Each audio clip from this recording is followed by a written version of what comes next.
मी या ठिकाणी आमंत्रित करतो श्री गोविंद पाठक हे आपल्यासमोर काही मिनिटांमध्ये स्वागतगीत सादर करतील आणि त्यानंतर परमपूज्य तुकामाईंवर आधारित त्यांच्या जीवनप्रवासावर आधारित असं हे व्याख्यान श्री विश्वांबर पाठक हे या ठिकाणी सादर करण्यात आहे।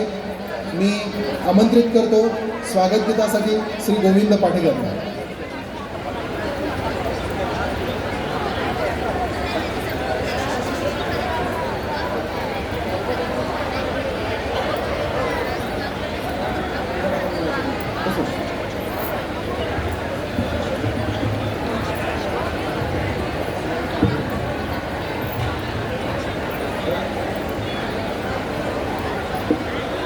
चिन्मयानंद महाराज की जय, तुकाराम महाराज की जय, वामनानंद महाराज की जय, विश्वंभर सद्गुरुनाथ भगवान की जय। माधवानंद महाराज चंपावती नगरी येथे आल्यानंतर सर्व भक्तांचा आनंद द्विगुणित होऊन ओसंडून वाहत होता।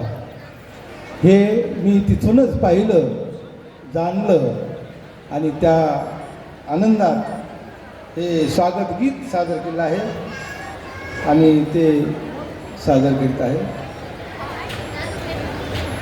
माधवानंद चंपावती नगरीत ब्रह्मवृंद विश्वंभर सोबत। माधवानंद चंपावती नगरीत ब्रह्मवृंद विश्वंभर सोबत। स्वागता जमले भक्त जन, झाले माधवानंद आगमन। स्वागता जमले भक्त जन, झाले माधवानंद आगमन। घेती भक्त गुरु दर्शन, राधे गोविंद वदती मुखान। आले भक्त करण्या स्वागत, आले भक्त करण्या स्वागत। माधवानंद चंपावती नगरीत, माधवानंद चंपावती नगरीत ब्रह्मवृंद विश्वंभर सोबत। पूर्वसंचित होते पुण्य, झाली चंपावती नगरी धन्य। पूर्वसंचित होते पुण्य, झाली चंपावती नगरी धन्य। माधवानंदानी केले मान्य, भाव भक्तीचा पडे प्रजन्य। पर्व काळ शिवरात्र व्रत, ब्रह्मवंद विश्वंभर सोबत। ब्रह्मवृंद विश्वंभर सोबत, माधवानंद चंपावती नगरीत। आज धन्य महान दीन, रुद्र अभिषेक विश्वंभर पूजन। आज धन्य महान दीन, रुद्र अभिषेक विश्वंभर पूजन। निष्काम भाव करू अर्पण, त्रिकाल घडले विश्वंभर दर्शन। गोविंदाचा साष्टांग दंडवत, गोविंदाचा साष्टांग दंडवत। ब्रह्मवृंद विश्वंभर सोबत, ब्रह्मवृंद विश्वंभर सोबत। माधवानंद चंपावती नगरीत, माधवानंद चंपावती नगरीत। ब्रह्मवृंद विश्वंभर सोबत, ब्रह्मवृंद विश्वांबर सोबत, ब्रह्मवृंद विश्वांबर सोबत.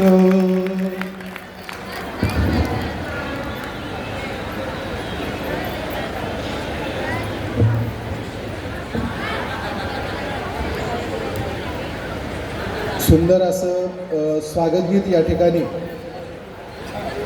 गायलेलं आहे. सर्वांनी एक सुरामध्ये जयघोष करायचा आहे. विश्वांबर भगवान की, वामनानंद महाराज की. खरं पाहता चिन्मय मूर्ती संस्थान उमरखेड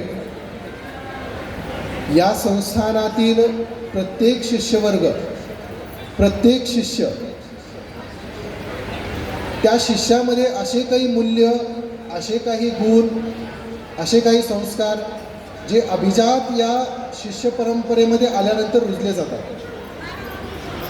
आणि या शिष्य परिवारातून एखादा शिष्य जेव्हा पुढे जातो तेव्हा तो व्यावसायिक असेल, तो नोकरी क्षेत्रामध्ये असेल, तो कुठल्या शासकीय नोकरीमध्ये असेल, तो कुठल्या प्रायव्हेट नोकरीमध्ये असेल, किंवा अंततः तो त्याच्या कुटुंबामध्ये असेल, गुरुकृपेने आणि या गुरुच्या आशीर्वादाने जे काही संस्कार त्याच्या मनावर होतात, ज्या संस्कारातून तो त्या ठिकाणी पुढे जातो, त्याप्रमाणे तो शिष्य त्या कुटुंबाचे, त्या परिवाराचे आणि एकूणच ह्या राष्ट्राचे भवितव्य ठरतो.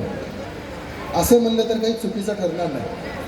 आपण प्रत्येक वेळी म्हणतो एखादी वस्तू पूर्ण भाजून जेव्हा बाहेर येते तेव्हा ती कुठल्या भट्टीमध्ये भाजलेली आहे हे महत्त्वाचं आहे.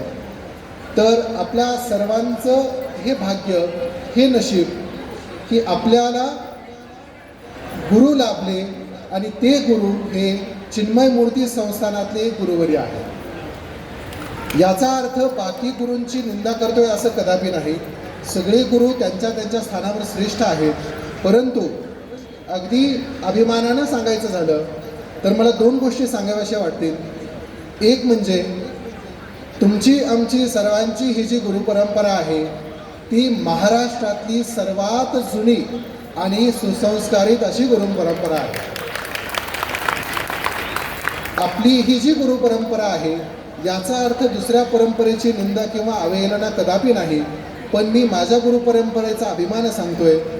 महाराष्ट्रातली सर्वात प्राचीन गुरुपरंपरा, ज्या गादीवर 1, 2, 3, 4 असे 9 गुरु पूर्ण झाले आणि त्याच्याही पाठीमागे अनेक गुरूंचा वारसा त्या ठिकाणी लाभलेला आहे.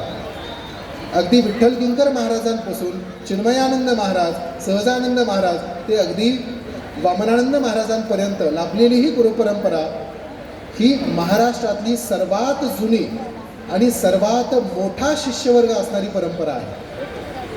आणि दुसरी अभिमानाची गोष्ट, तुमच्यासमोर कथन करायला जो उभा आहे किंवा ज्यांनी आत्ता स्वागत गीत गायलं किंवा आता जो व्याख्यान करणार आहे, आम्ही सर्व, दुसरी अभिमानाची गोष्ट अशी, आम्ही सर्व त्या गावातून येतो, आम्ही सर्व त्या गावचे आहोत ज्या गावामधून या गुरु परंपरेवर ब्रह्मीभूत परमपूज्य वामनानंद महाराज विराजमान झाले. आम्ही मूळ शिरसाळा गावचे. अक्षरशः ही एवढी अत्यंतिक अभिमानाची गोष्ट आहे. काही वर्षापूर्वी आई तुळजाभवानीच्या तुळजापूरमध्ये जेव्हा चातुर्मास झाला त्यावेळी त्या समाप्तीच्या दिवशी जेव्हा मी तिथे हजेरी लावली त्यावेळी काही शिष्यवर्गांनी मला माझ्या पायावर डोकं ठेवून नमस्कार केला, जी अगदी वयानं मोठी होती. मी थोडासा विस्कळीत झालो. मी म्हटलं मला का नमस्कार करताय? तर त्यांनी उत्तर सांगितलं, जे उत्तर अंगावर शहारे आणणार आहे आणि डोळ्यात पाणी आणणार आहे ते उत्तर असं होतं, तुम्ही शिरसाळ्याचे आहात, तुम्ही वामनानंद महाराजांच्या गावातले आहात, म्हणून तुम्हाला नमस्कार केला म्हणजे त्यांना नमस्कार पोहोचेल या भावनेनं त्यांनी मला नमस्कार केला.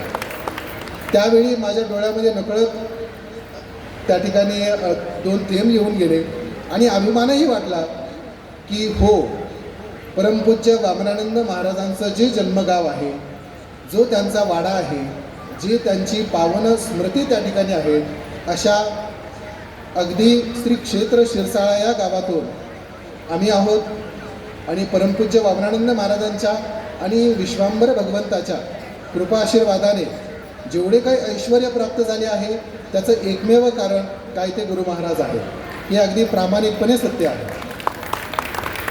यानंतर या गुरुपरंपरेमधील अथांग श्रद्धेय असं ठिकाण असणारं येहळेगाव, जे प्रत्येक शिष्याच्या माहेरस्थानी आहे.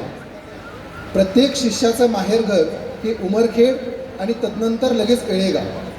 अगदी त्या ओळींमध्ये सुद्धा उमरखेड सरकार येळेगाव दरबार गुरु चिन्मयानंद नामे होत असे गजर. तसा दरबार असलेला येळेगाव आणि त्या येळेगावचं महत्त्व पुनीत करणारे परमपूज्य तुकाराम महाराज यांचं जीवनचरित्र आणि त्यांच्या जीवनचरित्रावर आधारित उद्याचे हिंदू राष्ट्र कसे निर्माण होईल या समग्र उक्तींचा उलगडा करण्यासाठी मी आपल्यासमोर आमंत्रित करतो आमचे मोठे बंधू श्री विश्वांबर धोंडोपंत पाठक, जे या समग्र उक्तींवर त्या ठिकाणी उलगडा करणार आहेत. तत्पूर्वी सर्वांनी एक सुरात जयघोष करायचा आहे. परमपूज्य तुकाराम महाराज की, वामनानंद महाराज की, विश्वांबर भगवान की. श्री विश्वांबर पाठक.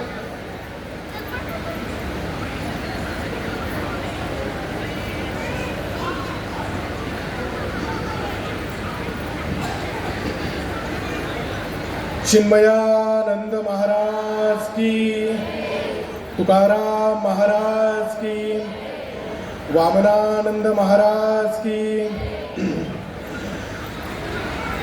सर्वप्रथम भगवान विश्वंभराच्या चरणी नतमस्तक होतो. परमपूज्य सद्गुरूंच्या कृपेने आज मी तुमच्यासमोर उभा आहे आणि खऱ्या अर्थानं हा इतका अभूतपूर्व सोहळा तिगळे परिवाराने आयोजित केला. मला इथं त्यांनी बोलावून आपले विचार मांडण्याची संधी दिली, त्याबद्दल मी तिगळे परिवारांचे व चंपावती नगरीतील सर्व गुरुभक्तूंचे, गुरु बांधवांचे मनपूर्वक आभार मानतो, धन्यवाद देतो. खरं म्हणजे आपण असं म्हणतो की मराठवाडा ही संतांची भूमी आहे, पण त्याही पलीकडे जाऊन मी एक वाक्य म्हणतो की मराठवाडा ही जर संतांची भूमी असेल तर त्या मराठवाड्याचं हृदयस्थान म्हणजे आपलं बीड आहे. कारण या बीडनं अनेक सत्पुरुषांना जन्म दिलाय. अनेक थोर महात्मे या बीडच्या पुण्यभूमीवर जन्माला आलेले आहेत आणि याच बीड भूमीचं पावित्र्य आज परमपूज्य माधवानंद महाराजांच्या चरण स्पर्शानं शतगुणित झालेलं आहे. याचा मला कृतार्थ अभिमान वाटतो. लोक काही म्हणो, मी बीडचा भूमिपुत्र आहे आणि याचा मला कृतार्थ अभिमान आहे. गुरुबंधूंनो, आजचा विषय जो आहे तो तुकामाई चरित्र. केवळ चरित्रच नाही, तुकामाई चरित्रातील असे मूल्य जे उद्याच्या हिंदू राष्ट्रासाठी आपल्याला बहुमूल्य ठरतील. त्याचबरोबर या चरित्रातील असे काही मूल्य की जे उद्याचे हिंदू राष्ट्र घडवण्यासाठी, बलशाली भारत घडवण्यासाठी महत्त्वपूर्ण ठरणारे आहेत. याचा उलगडा करण्यासाठी हा व्याख्यानाचा प्रपंच आपल्यासमोर आहे आणि मी विश्वांबर पाठक आपल्या सर्वांना नमस्कार करून या व्याख्यानाची सुरुवात करतो. बंधूंनो, भगिनींनो, आपण तुकाराम चरित्र अनेकदा ऐकलंय, वाचलंय. अनेक ठिकाणी महाराष्ट्रात तुकामाई चरित्राचे पारायण होतात. नुकताच महापारायण सोहळा संपन्न झाला छत्रपती संभाजीनगरीत. पण मला या चरित्रातील काही असे पैलू ज्यांचा उलगडा भक्तांच्या समोर होणं, गुरुभक्तांना या चरित्रातील असे काही पैलू उलगडून सांगणं, जे पैलू कदाचित आपल्यापैकी काहींना समजले नसतील किंवा हे पैलू उद्याचा बलशाली भारत घडवण्यासाठी कसे उपयोगी ठरतील, त्यासाठी तुकामाई चरित्राचा समग्र आणि सखोल अभ्यास होणं मला गरजेचं वाटतं. तुकामाई चरित्र ही केवळ अध्यात्माची बाजू किंवा अध्यात्माचा विषय नाही आहे. तुकामाई चरित्र हा प्रत्येक युवकाने, प्रत्येक तरुणाने आणि भारत देशातील प्रत्येक व्यक्तीने वाचावा असा ग्रंथ आहे. आपण म्हणतो की मानवी जीवनाचं सार किंवा मानवी जीवनाच्या प्रत्येक प्रश्नाचं उत्तर आपल्याला भगवद्गीतेत मिळतं. कारण भगवद्गीता हा ग्रंथ अपुरुषेय आहे, ज्याची निर्मिती ही कोण्या एका पुरुषाने केली नाही आहे, तर भगवद्गीतेतील प्रत्येक शब्द हा भगवंताच्या मुखातून बाहेर पडलेला आहे. त्यामुळे भगवद्गीतेचं महत्त्व आहे. भगवद्गीता ज्यांना समजत नाही त्यासाठी संत ज्ञानेश्वरांनी ज्ञानेश्वरी मांडली. पण ज्ञानेश्वरी सुद्धा प्राकृत आहे, समजायला कठीण आहे. पण आता मी हे सांगतो, अनुभवानिशी सांगतो, जर आपल्याला मानवी जीवनाचं सार, मानवी जीवनातल्या प्रत्येक प्रश्नाचं उत्तर जर उलगडायचं असेल, जाणून घ्यायचं असेल, तर भगवद्गीता वाचा. ती नाही जमली तर ज्ञानेश्वरी वाचा, आणि दोन्हीही नाही जमलं तर तुकामाई चरित्र वाचा. तुकामाई चरित्रात प्रत्येक मानवी पैलूचा उलगडा केलेला आहे. तो कसा आता आपण पाहणारच आहोत. 19व्या शतकामध्ये तुकामाईंचा जन्म झाला आणि खऱ्या अर्थानं 19वे शतक जे आहे ते या महाराष्ट्राच्या, या भारताच्या भूमीसाठी अत्यंत महत्त्वाचं होतं. बघा, म्हणजे आपणही कदाचित विचार केला असेल, 19व्या शतकात म्हणजे 1801 ते 1900 या 100 वर्षांच्या कालखंडामध्ये स्वामी समर्थ, गजानन महाराज, लोणीचे सखाराम महाराज, साईबाबा, ब्रह्मचैतन्य महाराज, चिन्मयानंद महाराज या सर्व संत परंपरेच्या मुकुटमण्याच्या स्थानी ज्यांचं स्थान शोभून दिसतं असे तुकामाई देखील या 19व्या शतकातले. 19व्या शतकात तुकामाईंचा जन्म झाला. नोहे नोहे ते अवतरित झाले.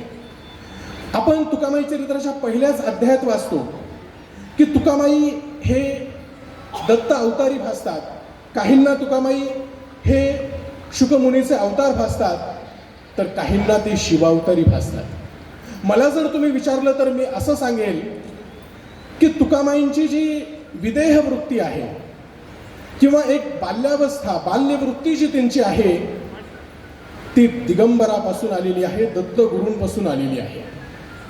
तुकामाईंचा जो भोळा भाव आहे, म्हणजे आपण जर तुकामाईला मनापासून शरण गेलो तर आपण कोणीही असो, पतित असो, आपण कितीही पापी असू, तुकामाई आपल्याला तिच्या हृदयात स्थान दिल्याशिवाय राहत नाही. हे तुकामाईचं वैशिष्ट्य, हे भोळ्या शंकराचं वैशिष्ट्य आहे. कारण शंकर सुद्धा भोळा आहे. आणि तुकामाईंचं आणि शुकमुनींचं काय नातं, तर तुकामाईंमध्ये जी काही योगविद्या आहे, जी काही ब्रह्मविद्या आहे, जे काही परमज्ञान आहे ते शुकमुनींपासून आलेलं आहे.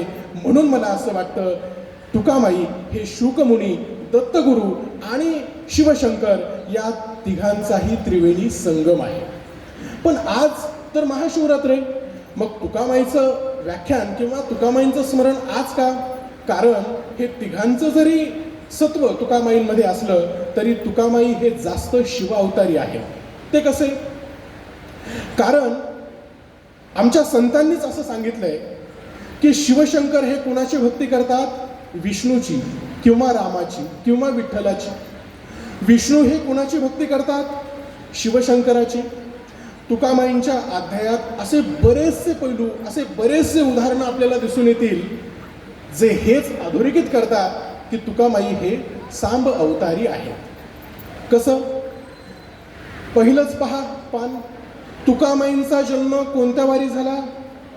सोमवारी झाला. जो वार कोणाचा आहे? शिवशंकरांचा वार आहे. चिन्मयानंदांच्या मठामध्ये कीर्तन सुरू असताना चिलिमेचं निमित्त करून तुकामाई कुठे गेले दर्शनाला? मोठ्याने सगळ्यांनी वाचले चरित्र. पंढरपूरला गेले. जर तुकामाई विठ्ठलचरणी नतमस्तक होत असतील तर तुकामाई हे शिवावतारी पाहिजेत. तिसरं उदाहरण, तुकामाईंनी ब्रह्मचैतन्यांना जी दीक्षा दिली, जो 13 अक्षरी मंत्र दिला, तो मंत्र कोणता होता? श्रीराम जय राम जय जय राम आणि भजन करी महादेव, रामपूजी सदाशिव. राम काय करतात? शिवाची आराधना करतात आणि त्याचं प्रतीक म्हणजे रामेश्वर ज्योतिर्लिंग. आणि हीच बाब अधोरेखित करण्यासारखी आहे की नाथ पंथातले तुकामाई ब्रह्मचैतन्याला दीक्षा कोणत्या पंथातली देतात? रामदासी पंथातली देतात. आणि म्हणून या सगळ्या उदाहरणातून आणि अनेक उदाहरणं तुम्हाला चरित्रात पाहायला मिळतील. या उदाहरणाहून हे स्पष्ट होतं की तुकामाई नक्कीच शिव अवतारी आहेत. आणि म्हणून महाशिवरात्रीच्या या पावन संध्येला, पावन रात्री आपण तुकामाईंचं स्मरण करणार आहोत. खरं म्हणजे तुकामाईच्या अष्टकात सदोदित आनंदित हास्यवदन सर्वदा, हाती चिलिम नसे त्याची मर्यादा. ही ओळ जी आहे ना, ही ओळ सगळ्यात या चरित्राचं सार आहे. तुकामाईंचं रूप कसं आहे तर सदोदित आनंद, सदा आनंद मूर्ती आहे. तुकामाई जरी बाहेरून कठोर वाटत असतील तरी आतमधून जर पाहिलं तर फणसाच्या गरा इतकेच ते मधुर आहेत.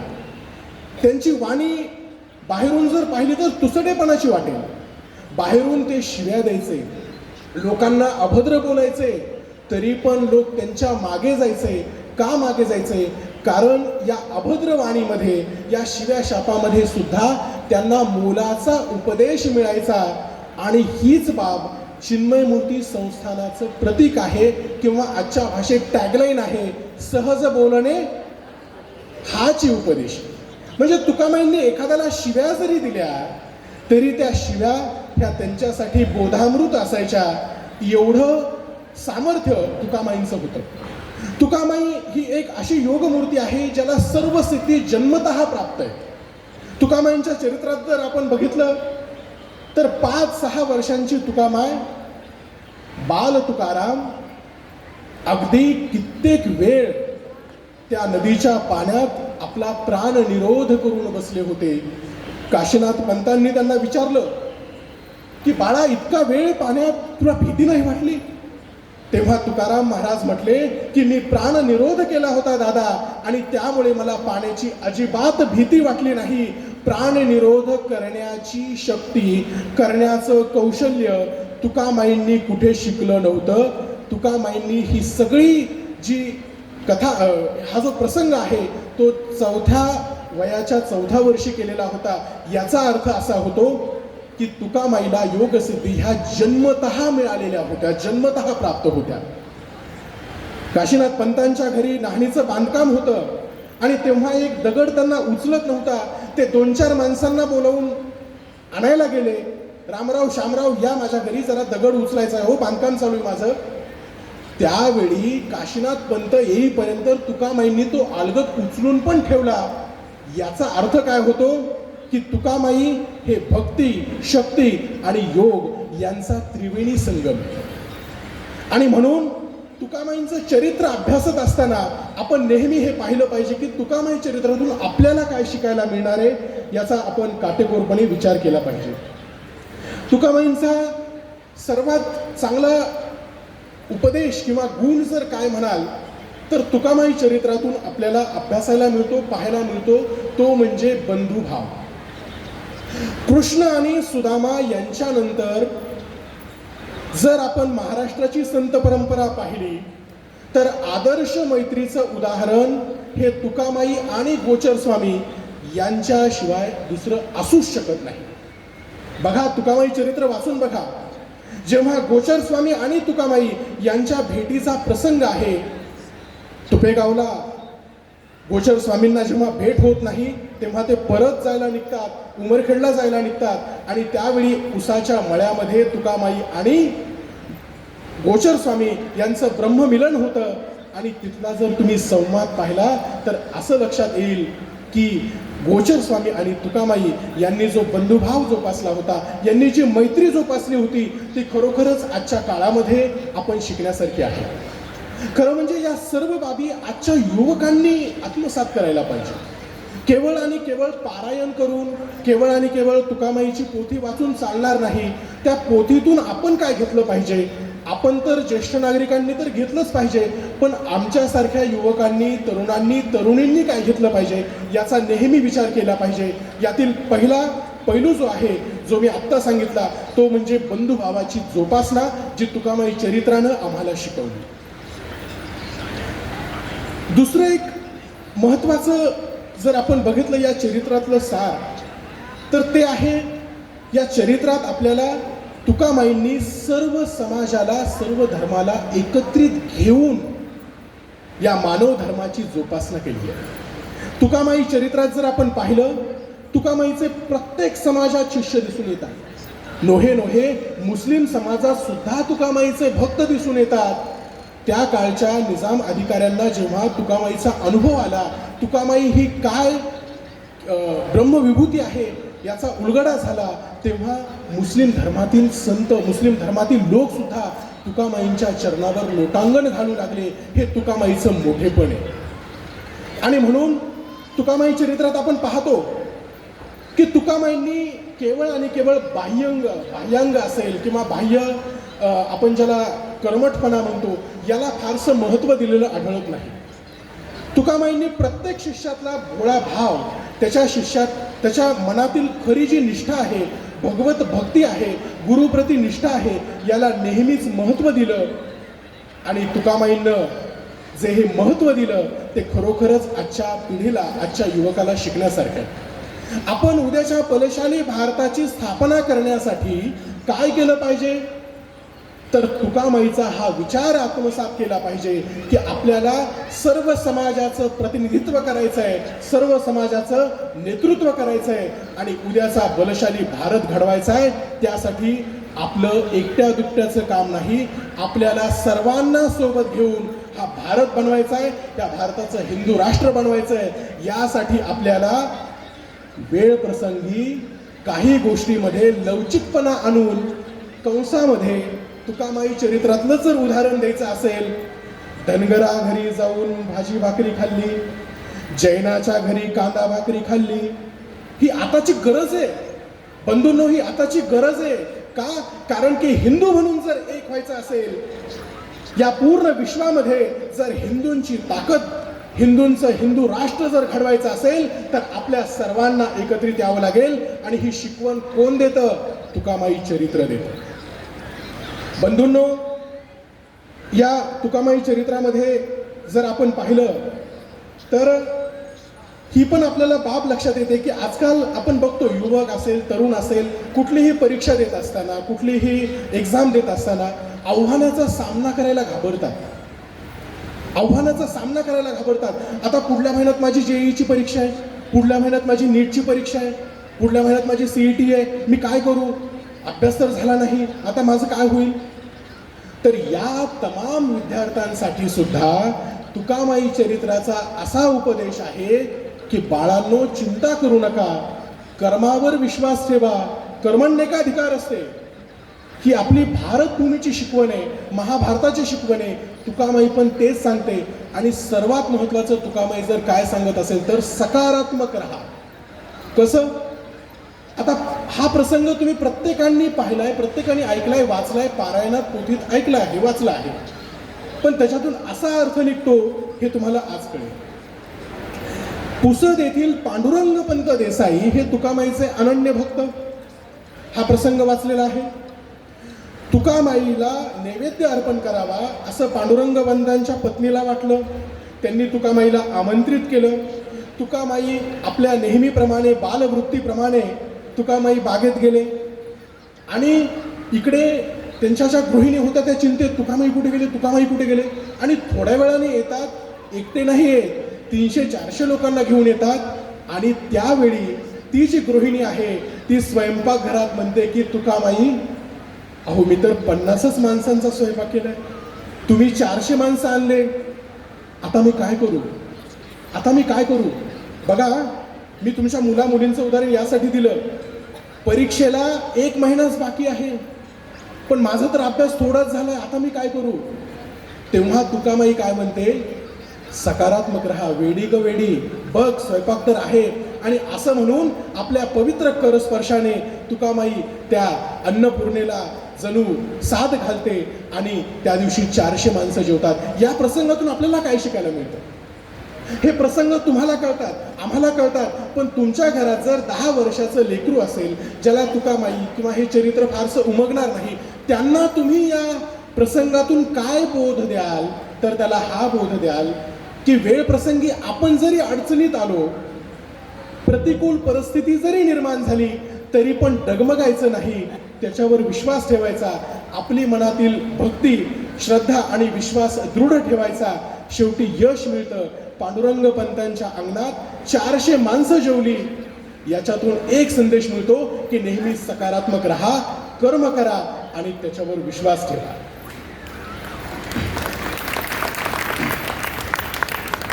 आता कर्म करत असताना एक गोष्ट मात्र येते, माणूस कर्म करतो, त्याला यश मिळतं आणि यशाचा भाऊ असतो अहंकार.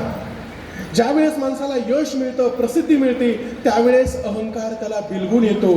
तुकामाईंनी हे पण सांगितलंय, यश जरी मिळालं तरी अहंकाराने हुरळून जाऊ नका. तुम्हाला माहिती आहे, नांदेडचे एक प्रसिद्ध कीर्तनकार होते, माफ करा, लोहगावचे एक कीर्तनकार होते, त्यांचं नाव निवृत्ती महाराज. आणि निवृत्ती महाराजांना असा घमंड होता की कीर्तन करावं तर मी करावं. आणि एक दिवस निवृत्ती महाराज जेव्हा तुकामाईच्या येणेगावच्या मंदिरात आले, त्यावेळेस त्यांना सर्वच दगडातून, खांबातून हरी विठ्ठल, हरी विठ्ठल, रामकृष्ण हरी असा जप ऐकू येऊ लागला. याचा अर्थ काय? या प्रसंगातून आपल्याला एकच बोध मिळतो की अहंकाराने हुरळून जाऊ नये. जरी तुम्ही ज्ञानी झाला, तुम्ही आज घरी गेल्यानंतर प्रत्येक मुला मुलींना हे सांगा, जरी तुम्ही ज्ञानी झालात, जरी तुम्हाला मार्क चांगले पडले, तरी तुकामाई चरित्रामध्ये हे सांगितलं आहे की निवृत्ती महाराजांसारखा अहंकार करायचा नाही. तर हे काही मूल्य असे आहेत तुकामाई चरित्रातले. तुकामाईनं नेहमीच आपल्या भक्तांवर जीवापाड प्रेम केलं. तुम्ही शंकरचं चरित्र बघा.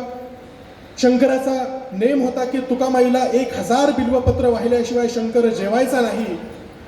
तुकामाई इकडं भटकायचे, तिकडं भटकायचे, रानात, वनात, कधी गावात, कधी धनगराच्या घरी.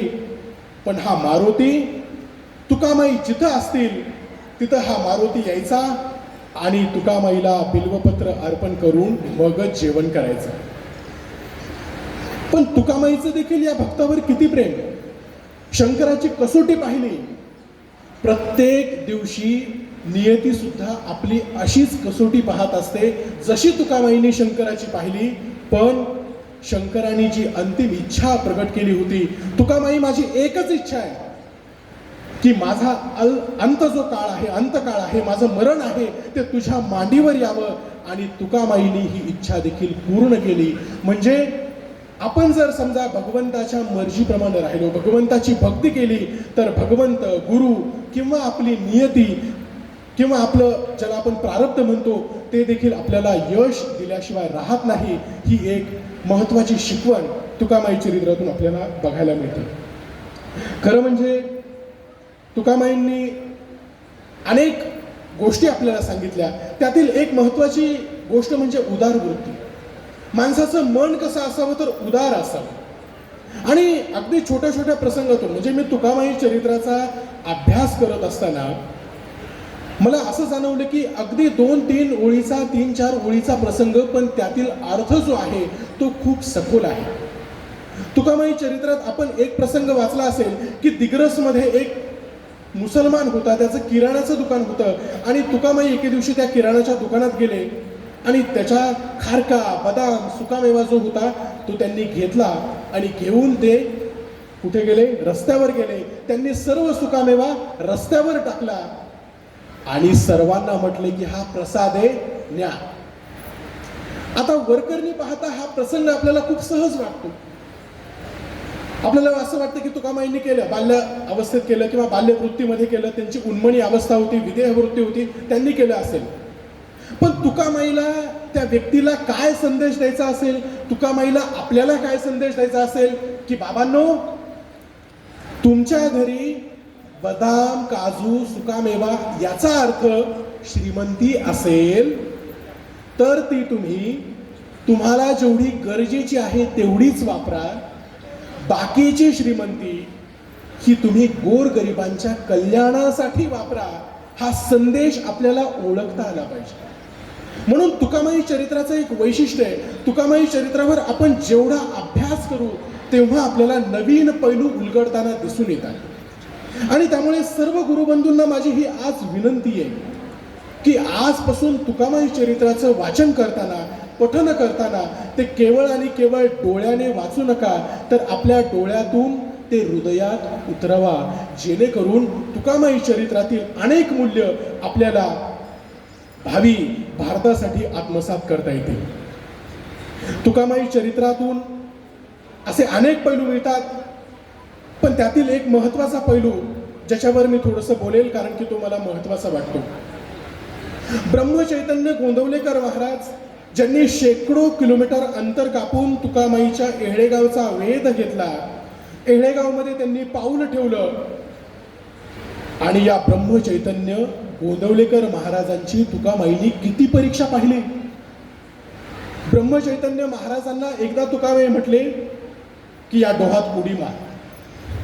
आपल्या सरकारने हा विचार केला असता की या डोहात किती पाणी असेल, मला पोहता येतं का, भोवरा तर नसेल, अडकणार तर नाही. पण हा जो खरा भाव असतो, सच्ची निष्ठा असते, ती प्रत्येकाची निष्ठा असली पाहिजे.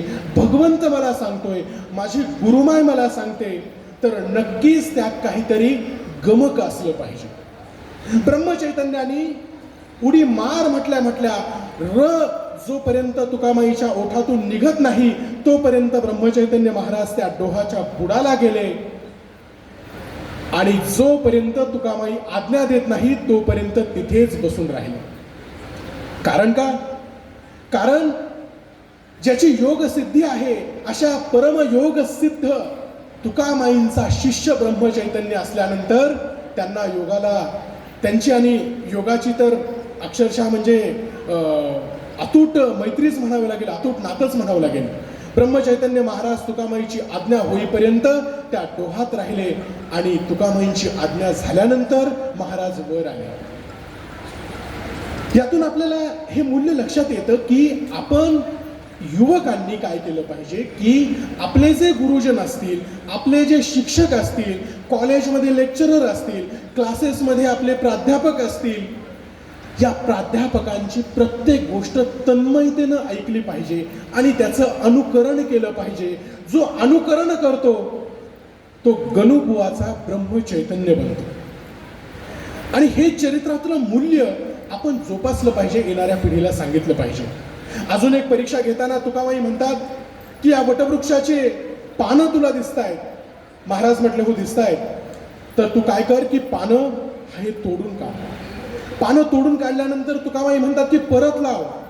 बघा, पण आपल्या मनात हा किंतु आला असता की पानं कसे लागतील, पानं एकदा तोडलेले कसे चिकटतील.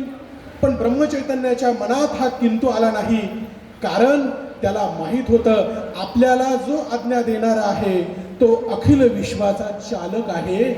त्यानं हे विश्व जोडलं, आपल्याला जोडलं, तुम्हाला आम्हाला मनाने जोडलं, हृदयाने जोडलं. या जीवसृष्टीला शिवसृष्टीशी जोडलं. त्याला पानं झाडाची जोडणं काही मोठी गोष्ट आहे का हो? आणि म्हणून ब्रह्मचैतन्याने ही परीक्षा दिली आणि त्यात ते उत्तीर्ण झाले. शेवटची परीक्षा ज्याच्यामध्ये त्यांनी सांगितलं की त्या मुलांना तू बुजवून टाक आणि सिद्धासन घालून बस, तीही परीक्षा ब्रह्मचैतन्य महाराज सफल झाले आणि रामनवमीच्या दिवशी ब्रह्मचैतन्यांना अनुग्रह झाला तुकामाईंचा. ती 12वाची जागा अजूनही तुम्हाला येळेगावला दिसेल जिथे ब्रह्मचैतन्यांना अनुग्रह झाला. बंधूंनो, अनुग्रह झाल्यानंतर तुकामाईंनी काय सांगितलं हे खूप महत्वाचं आहे. हे खूप महत्वाचं आहे. म्हणजे या संपूर्ण व्याख्यानाचं सार म्हटलं तरी चालेल. अनुग्रह झाल्यानंतर तुकामाई असं म्हटल्या की बाळ, तुकामाई ब्रह्मचैतन्यांना बाळ म्हणायचे. म्हणजे हा एक योगायोग पहा. मी व्याख्यानाच्या सुरुवातीलाच म्हटलं की तुकामाई हे मला शिव अवतारी जास्त वाटतात. का? कारण हे मी दाखले तर तुम्हाला दिलेच, जे तुम्ही व्याख्यानाच्या सुरुवातीला ऐकले. पण अजून एक दाखला ब्रह्मचैतन्य महाराजांना तुकामाई कोणत्या नावाने हाक मारीत? माझा बाळ. बरोबर आहे? तुम्ही सर्वांनी वाचलंय, सर्वांनी वाचलंय, माझा बाळ असं म्हणत. आणि ब्रह्मचैतन्याचं मूळ नाव काय होतं? मूळ नाव त्यांचं होतं गणेश. मग गणेश ज्यांचा बाळ असेल तो कोण? तो साक्षात शिवशंकराची प्रतिकृतीच म्हणावी लागेल. माझी तुकामाई हे शिवशंकराचा अवतार आहे आणि त्यामुळे या पावन प्रसंगी, या पवित्र प्रसंगी आपण तुकामाईचं स्मरण करत आहोत. बंधूंनो, तुकामाईला जेव्हा ब्रह्मचैतन्य भेटायला आले, अनुग्रह सगळा झाला, तेव्हा तुकामाई म्हटले की बाळा आता नैमिषारण्यात जा. नैमिषारण्यात कशाला जा? की तू जे ज्ञान ग्रहण केलेलं आहे ते ज्ञान ग्रहण शरीरात आणि मनात मुरलं पाहिजे. जर मुरलं तर आणि तरच त्या ज्ञानाचा काहीतरी फायदा होईल, त्या ज्ञानाचा तुझा परीघ विस्तारेल. आणि आज सुद्धा हीच गरज आहे काळाची. आपण अभ्यास करतो, तुमचे मुलं मुली अभ्यास करतात. अभ्यास केल्यानंतर त्याचं काय केलं पाहिजे? चिंतन केलं पाहिजे, मनन केलं पाहिजे. तुकामाईंनी सुद्धा ब्रह्मचैतन्याला हाच संदेश दिला, हीच शिकवण दिली. त्यानंतर तुकामाई काय म्हटले की बाळा तीर्थयात्रा कर, पर्यटन कर. आणि जेव्हा जेव्हा तीर्थयात्रेचा विषय येतो, पर्यटनाचा विषय येतो, तेव्हा मला रामदास स्वामी आठवतात. रामदास स्वामींनी सुद्धा अखिल भारताची तीर्थयात्रा केली. नोहे नोहे या भारत देशाच्या भूमीवर ज्या ज्या महान विभूतींनी इतिहास घडवला आहे, त्या महान विभूतींनी सर्वप्रथम जर काय केलं असेल तर या देशाचं पर्यटन केलंय.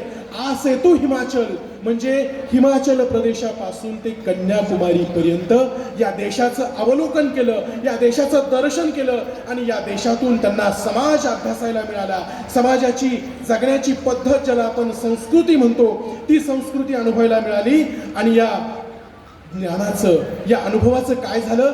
ते लोक उद्धार करू शकले समाजाचा, कारण त्यांच्या मनात या अनुभवाची शिदोरी होती. ब्रह्मचैतन्य महाराजांनी सुद्धा आ सेतू हिमाचल सर्व भारत भूमीची यात्रा केली.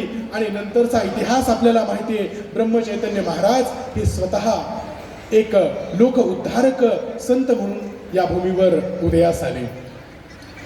बंधू भगिनींनो, व्याख्यानाच्या उत्तरार्धात मी एकच सांगेन की आपल्याला डोळ्यासमोर उद्दिष्ट हे ठेवावं लागेल की तुकामाई चरित्राचं केवळ पारायण नाही, तर तुकामाई चरित्रातून आपल्याला काय शिकायला मिळणार आहे याची उजळणी प्रत्येकाने केली पाहिजे. तुकामाई चरित्रातून असे अनेक धागे आपल्याला शिकायला मिळतात. पण आज खरं म्हणजे वेळ खूप कमी आहे. वेळेच्या अभावी आपल्याला सगळ्याच मुद्द्यांवर बोलता पण येणार नाही. पण असे अनेक पैलू आपल्याला अभ्यासायला मिळतात. ते पैलू आपण आत्मसात केले पाहिजेत. आणि सर्वात महत्त्वाचं, तुकामाईंनी ब्रह्मचैतन्यांना जो संदेश दिला, श्रीराम जय राम जय जय राम, रामदासी पंथाची दीक्षा दिली. तुकामाईंनी हे सांगितलं की ब्रह्मचैतन्या माझं महत्त्व वाढवू नको. बघा, म्हणजे तुकामाई हे संतांचं आणखीन एक वैशिष्ट्य म्हणजे तुकामाई हे संत प्रसिद्धीपासून खूप दूर आहेत, खूप दूर राहिले.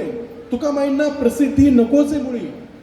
कारण तुकामाईंची जी अवस्था आहे ते उन्मणी अवस्था आहे, विदेही अवस्था आहे. त्यामुळे हे संत प्रसिद्धीपासून दूर राहिलेले आहेत. त्यामुळे ब्रह्मचैतन्यांना सुद्धा हेच सांगितलं की मला मोठं करू नको, माझं नाव मोठं करू नको. तू कुणाच्या आदर्शावर चाल? समर्थ रामदास स्वामींच्या आदर्शावर चाल. आजही तुम्ही ब्रह्मचैतन्याचं जर समजा चरित्र अभ्यासलं तर तुम्हाला असं लक्षात येईल की ब्रह्मचैतन्याच्या अखिल कुळामध्ये, परंपरेमध्ये समर्थ दीक्षा होती, समर्थ संप्रदायाचा प्रभाव होता. आणि तुकामाईंनी सुद्धा हेच सांगितलं की समर्थांचं कार्य पुढे ने. समर्थांचं कार्य काय होतं? सामर्थ्य आहे चळवळीचे, जो जो करील त्याचे, मात्र तेथे भगवंताचे अधिष्ठान पाहिजे. समर्थांनी हे अगदी प्रबळ मनावर बिंबवून सांगितलंय, ठासून सांगितलंय की समर्थाची सेवका वक्र पाहे, असा सर्व भूमंडळी कोण आहे? समर्थाच्या म्हणजे रामाच्या शिष्याला, रामाच्या भक्ताला वाकड्या नजरेनं पाहिलं असं कोण आहे? आणि त्याच मार्गावर तुकामाईंनी ब्रह्मचैतन्याला जायला सांगितलं. बघा म्हणजे काय योगायोग असतो. 19व्या शतकात हे सगळे संत निर्माण झाले, सगळे संत अवतार कार्य यांचं सुरू झालं. आणि या काळात जर तुम्ही परिस्थिती बघितली तर भारताची सामाजिक राजकीय स्थिती अत्यंत हलाखीची होती. पेशवाईचं पतन झालं होतं. इकडे निजामांनी पूर्ण मराठवाड्यावर कब्जा केला होता. इंग्रजांनी पूर्ण भारतावर आपली पाळंमुळं रुजवली होती. आणि अशा प्रतिकूल वातावरणामध्ये एवढे संत या महाराष्ट्राच्या भूमीत जन्माला येणं म्हणजेच याचा अर्थ भगवान शिवाची, प्रभू श्रीरामचंद्रांची ही इच्छा होती की या प्रतिकूल परिस्थितीमध्ये आपल्यासारख्या लोकांना आशेचा किरण, प्रबोधनाचा किरण, ज्ञानाचा मार्ग हा लखलखीत झाला पाहिजे, संघटन झालं पाहिजे. या चालून आलेल्या दुश्मनावर आपण मात करण्यासाठी सर्वप्रथम आपण एक झालो पाहिजे, आपलं संघटन दिसलं पाहिजे. आणि मग इंग्रज, मग निजाम, मग बाकीचे परकीय शत्रू त्यांना नमविण्यासाठी अगोदर आपण तर एक पाहिजे. आणि म्हणून समर्थांची ही शिकवण तुकामाईंनी सुद्धा तेच अधोरेखित केलं. आणि आज खऱ्या अर्थाने जर पाहिलं म्हणजे तुकामाई चरित्र आणि उद्याचं हिंदू राष्ट्र याला जो जोडणारा धागा आहे तो ब्रह्मचैतन्य गोंदवलेकर महाराजांचा अनुग्रह आहे, हा आहे. आणि म्हणून मला असं वाटतं की या चरित्राच्या किंवा या व्याख्यानाच्या उत्तरार्धात शेवटच्या टप्प्यात याच बाजूला मी अधोरेखित करत आहे, याच मुद्द्याला मी परत एकदा आपल्याला बिंबवून सांगत आहे की उद्याचा बलशाली भारत घडवायचा असेल, हे राष्ट्र जर आपल्याला हिंदू राष्ट्र घडवायचं असेल तर प्रत्येकाने आपल्या मुलामुलींना तुकामाईची शिकवण, तुकामाई चरित्राचं अवलोकन करायला सांगितलं पाहिजे. आणि हा जर आपण आदर्श डोळ्यासमोर ठेवला तर आपली भावी वाट, उद्याची वाट ही इतकीच प्रगल्भ असेल, तितकीच त्याला काय म्हणू आपण लखलखीत असेल. आणि उद्या आपल्याला हा भारत देश जो एक महान हिंदू राष्ट्र म्हणून उदयाला आणायचं आहे, प्रत्येकाचं स्वप्न आहे. आणि ते जर स्वप्न साकार करायचं असेल तर त्या स्वप्नाकडे जाणारा मार्ग हा परमहंस तुकामाईच्या चरित्रातून जातो. मला असं वाटतं की महाशिवरात्रीच्या या प्रसंगी खरं म्हणजे थोडंसं वेळेची उपलब्धता कमीच असं होती, पण नक्कीच गुरुच्या कृपेनं, गुरुच्या आशीर्वादानं हा योगायोग परत येऊ आणि आपल्यासोबत तुकामाई चरित्रावर बोलण्याची मला परत संधी मिळो, आपल्याशी संवाद साधायला मिळो, एवढीच एक तुकामाई चरणी, विश्वंभर चरणी, परमपूज्य माधवानंद महाराजांच्या चरणी एवढंच एक मागणं मागतो. आणि सर्वांनी आता माझ्या मागे हा जयघोष करावा. तुकाराम महाराज की, वामनानंद महाराज की, भारत माता की.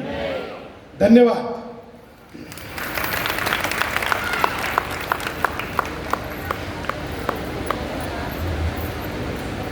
खरं पाहता एखाद्या व्यक्तीनं गुरुबद्दलचं असं एवढं कथन करणं, खरं पाहता हे गुरुचं महत्त्व किंवा गुरुचं चरित्र हे वर्णन करायचं झालं तर शब्दही अपुरे पडतील, हे सत्य. संत ज्ञानेश्वर महाराजांनी एक फार सुंदर असा अभंग लिहिलेला आहे. त्या अभंगाचंच मला स्मरण झालं.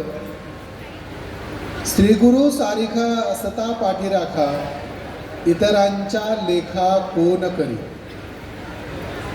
एक फक्त जमेची बाजू पाहिजे आयुष्यात. कितीही मोठं स्वप्न पूर्ण करण्यासाठी, आयुष्यामध्ये आपल्याला यश प्राप्त करण्यासाठी आणि आयुष्यामधल्या कुठल्याही संकटाला तोंड देण्यासाठी जीवनामध्ये एक फक्त जमेची बाजू पाहिजे. ती जमेची बाजू म्हणजे श्री गुरु सारिखा असता पाठीराखा. जर तो पाठीराखा असेल तर जीवनामध्ये असं एकही संकट नाही ज्याला तुम्ही फेस करू शकत. तुकाराम महाराजांनी त्यामध्ये, ज्ञानेश्वर महाराजांनी त्यामध्ये जे 1-2 उदाहरणं दिलेत त्या अभंगामध्ये, इतरांच्या लेखा कोण करी, कोणाच्याच कसल्याच गोष्टीला भिण्याची गरज नाही, फक्त श्री गुरु सारिखा पाठीराखा पाहिजे. राजयाची कांता काय भीक मागे, मनाची या योगे सिद्धी पावे. मनाचा वेग जो आहे, मनाच्या वेगानं क्षणार्धामध्ये आपण कुठेही जाऊन येऊ शकतो. त्या वेगामध्ये सगळ्या काही गोष्टी, जशी राजाची भार्या प्राप्त करते, सगळं ऐश्वर तिच्या पायाशी असतं, तसं तुम्हाला प्राप्त होईल. जमेची एकच बाजू पाहिजे, कोणती? श्री गुरु सारिखा असता पाठीराखा. कल्पतरू तळवटी जो कोणी बैसला, काय उणे त्याला सांगा जोजी. जेव्हा कल्पतरूच्या झाडाखाली एखादा बसलेला असतो, त्याच्या मनामध्ये फक्त इच्छा यायला उशीर आहे. ती इच्छा त्याच्यासमोर पूर्ण झालेली असते. त्याप्रमाणे आपल्याला सगळ्या गोष्टी प्राप्त होतील. फक्त एक जमेची बाजू पाहिजे, श्री गुरु सारिखा असता पाठीराखा. आणि ज्ञानदेव महाराज शेवटच्या चरणामध्ये कळवळून म्हणतात, ज्ञानदेव म्हणे तरलो तरलो, जर गुरुकृपा झाली नसती तर तरलो नसतो, बुडालो असतो. ज्ञानदेव म्हणे तरलो तरलो, आता उद्धरलो गुरुकृपे. गुरुकृपेनं आपलाही उद्धार होऊ शकतो. फक्त एक जमेची बाजू पाहिजे, कोणती? श्री गुरु सारिखा असता पाठीराखा. खरं पाहता व्यक्तिशः कुठलं पुस्तक, कुठलं प्रवचन, कुठलं भाषण, कुठलं चिंतन, कुठलंही कीर्तन ते गुरुची महती विशद करू शकत नाही. ती अथांग सागराप्रमाणे आहे. जसं एखाद्या सागराचा तळ शोधता येत नाही किंवा त्या सागरातलं पाणी मोजता येत नाही, त्याप्रमाणे गुरुची महती ही अगणित आहे, विस्तीर्ण आहे आणि मोठी आहे. तरीही आमचे बंधुराज विश्वांबर पाठक यांनी त्यावर जो प्रकाश टाकण्याचा प्रयत्न केला, झालेली प्रत्येक सेवा, उच्चारलेलं प्रत्येक वाक्य आणि त्या वाक्यासाठी दाद म्हणून मिळालेली तुमची प्रत्येक टाळी ही विश्वांबर चरणी अर्पण, सद्गुरू वामनानंद महाराजांच्या चरणी अर्पण, परमपूज्य माधवानंदाच्या चरणी अर्पण आणि सर्व हे मिळालेलं श्रेय भगवंताच्या चरणी या ठिकाणी अर्पण करतो. यानंतर खरं पाहता याची आवश्यकता नाही, पण संयोजकांनी असं सुचवलं, यांचा गुरुघरी छोटासा सत्कार व्हायला पाहिजे. खरं तर याची आवश्यकता नाही, कारण गुरुघर आहे हे आपलं घर आहे आणि आपल्या घरी कोणी आपल्या माणसाचं कौतुक करत नसतं, करायची आवश्यकता नसते. परंतु दुसरी बाजू, गुरुच्या घरी कशाला नकार देता येत नाही, गुरुच्या घरी काही नाही म्हणता येत नाही. म्हणून संयोजकांनी जे घेऊ घातलेलं आहे असा छोटेखानी स्वीकार मी विनंती करतो विश्वांबर पाठक यांनी स्वीकारावा आणि सद्गुरूंचा आशीर्वाद प्राप्त करावा. आपण तसं तुकामाई चरित्र रोजच वाचतो, पण त्यातून आजच्या या युगामध्ये काय घ्यायला पाहिजे याचं आधी सुंदर विवेचन विश्वांबर पाठक महाराज यांनी केलेलं आहे. खरंच त्यांचे खूप खूप धन्यवाद. त्यांनी एवढं छान या ठिकाणी हे केलं. मी आजचे आयोजक श्री राजाभाऊ ठिगळे यांना विनंती करतो की त्यांनी छोटासा सत्कार करावा. सत्कार यासाठी की या कार्याची अजून पुढे प्रेरणा मिळावी, अजून त्यांना छान विषय सुचावेत, त्यांनी अजून छानपैकी प्रवचन द्यावं, यासाठी हा एक छोटासा सत्कार. धन्यवाद. चिन्मयानंद महाराज की जय, तुकाराम महाराज की जय, वामनानंद महाराज की जय.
सर्व गुरुभक्तांना कळविण्यात येते आजच्या झालेल्या व्याख्यानाचं चित्रीकरण हे यूट्यूबवर अपलोड केलं जाणार आहे आणि त्याची जी लिंक आहे ती आपल्यापर्यंत संयोजकामार्फत पोहोचवली जाईल. पुनश्च एकदा आपण अगदी तन्मयतेने आपल्या तुकामाईचं चरित्र आपल्या माणसाकडून आपलेपणानं ऐकलं त्याबद्दल आपल्या सर्वांचे आभार व्यक्त करतो आणि मी संत सेवा थांबवतो. धन्यवाद. तुकाराम महाराज की जय. ज्यांना आज या सेवेचा लाभ घेता आला नाही त्यांना उद्या यूट्यूबवर हे सगळं पाहता येईल. त्यासाठी हा सगळा यूट्यूबवर लिंक आपल्या ग्रुपवर येऊन जाईल, त्याच्यावर तुम्ही सगळा या परत सेवेचा आनंद घेऊ शकता.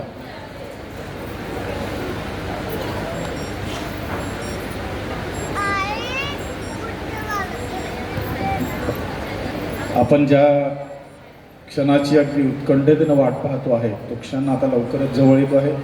वर्षातून फक्त एकदा होणारं महाशिवरात्रीचं तिसरं लिंगदर्शन, त्यासाठीची पूजा या ठिकाणी थोड्याच वेळात सुरू होते.